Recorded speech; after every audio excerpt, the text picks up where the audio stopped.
Check out how simple this is. Early offense here, Jaylen Brown sets a back screen and rolls hard to the rim as the ball is going to rotate to Theis, and ultimately the lob pass from a perfect angle for the Brown finish. Look, him being aggressive in this game and bouncing back after a poor shooting performance, and also Jayson Tatum creating all of these matchup problems for the Raptors, of course has nothing to do with luck. However, hear me out how the fortune has favored them in these playoffs and could get them all the way to the NBA Finals.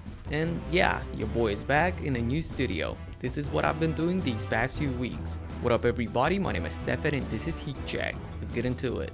Looking back at their first round matchup against the Philadelphia 76ers, the Celtics got a dysfunctional team playing without their injured star Ben Simmons.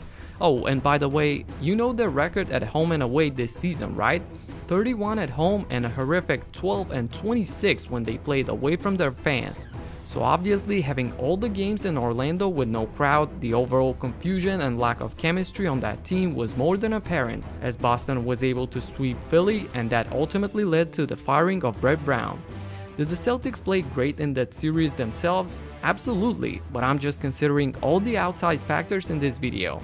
Which brings us to this matchup against the Raptors.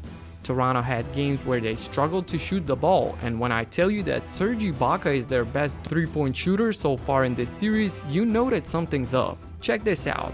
Kyle Lowry and Pascal Siakam are shooting 24% and 15% respectively from downtown, and the Celtics are playing some good defense, but a lot of the looks were open and they just haven't been able to knock it down. If it wasn't for that Anunoby miracle, this one would have been already over.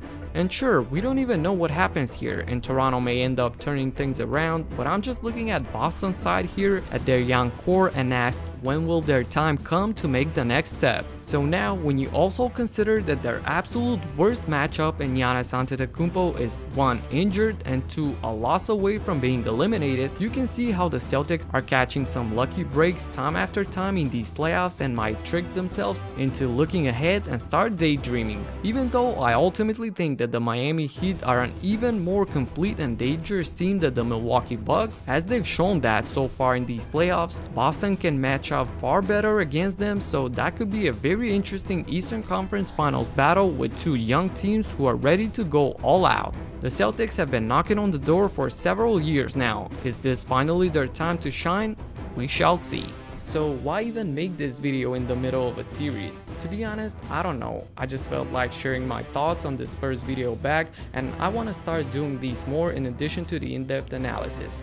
Your boy's back, baby, with the new setup. Talk to you in the next one. Peace out.